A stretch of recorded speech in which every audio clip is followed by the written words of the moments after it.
Ja, vi står här i Riksgränsen och väntar på tåget. Det kanske dyker upp något tåg.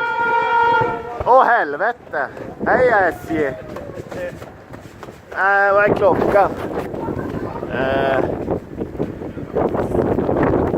16:30. Ja, men det är bara 26 minuter försenat.